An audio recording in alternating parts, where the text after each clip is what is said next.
Here's the way they look in our life. The first modern day idol that you and I really struggle with is materialism. We elevate the material over the spiritual, and we do it all the time, and we mustn't. We got to reject that. Secondly, winning and success. There's a great book by Lauren Shanks, and it's Loren. It's a guy. Lauren Shanks wrote this book called The Hunger for More. And he said, as a result of all the surveys and the studies in there, he says the bottom line is this: more is never enough. The win is never enough, and there are only two scores in the winning and the success game: win or lose at any cost. That's become the nature of the world around us.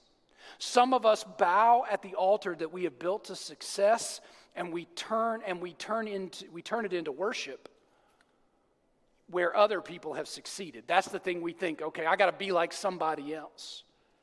You see it in celebrity culture.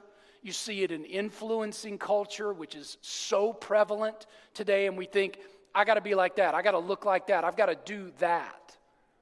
They are not your standard, y'all. We even do it sometimes in the church. We worship the success stories where sometimes we forget about the hard work of heart work that has gone into getting there. Quit trying to take shortcuts in your spiritual life, because it's another path to idols. The third thing is ourself or our body, right? This is a thing that we get far too caught up in. We're all guilty of it. That can become an idol. Fourthly, our relationships. You might be like, well, relationships are a good thing. Of course they are. They are good until they aren't. Like when we put all the weight of ourself on a relationship, on a spouse, on a friend, a coworker, right? They are not designed to carry the weight of you. Only God can do that. So God gives us to one another as a blessing, as a comfort, as a strength, as a friend, right? As a spouse, all those things, and that's beautiful. But they cannot carry the weight of you. That's supposed to be God. And He can easily carry the weight of you if you put your trust, your hope, your faith in Him. The final thing is religion. And I'm always cautious about even including this, but I want to say that there are lots of times that we can think, well, I'm getting it all right, and I'm following the rules, and I'm doing what I'm supposed to be doing, but we can discount, again, that heart work we talked about earlier. We can discount how important the relationship is. If you get all the rules right and forget the relationship, you are off track. So we must be careful. We must be careful to put in the work of the relationship, connecting to God, giving Him our whole selves, and trusting Him to lead us, guide us, and remember that His timing is better than ours. That story today of the golden calf reminds us of the dangers of impatience and idolatry and compromise. Why don't we just reject all of those things out of hand? Impatience, idolatry, compromise with the world. And instead, let's be a people that choose the Lord above all things, that trust Him above all things, and that recognize in those seasons of waiting, God is up to something.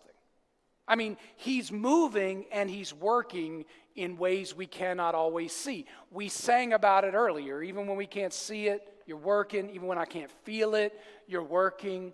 It's a lot like the acorn and the oak tree. You all know an oak tree comes from a very small little acorn, and that acorn can lay in the ground for a very long time. But during that time, it's ultimately the roots will come out, it will start to spread, it's gaining up its strength, and then it will burst forth, and then over time, because its roots are dug in deep, it will grow, and it can grow great and big and strong. That's how it works. And so it is with you and me in our spiritual lives, in those seasons of growth, in those seasons where God is working on us, in a season where we are waiting.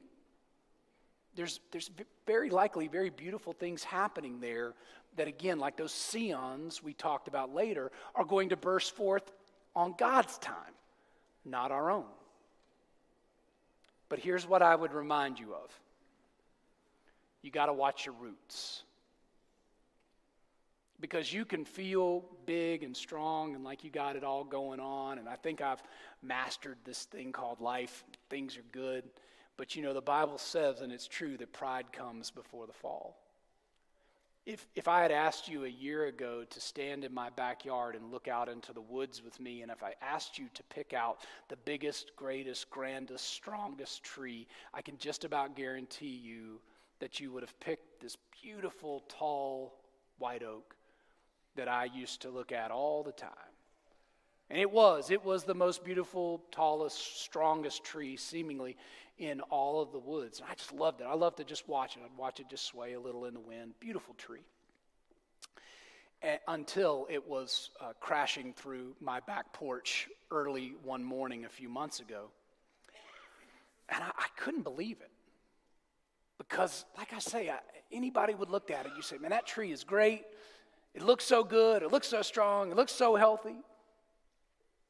It was heading for a fall, and I didn't know it.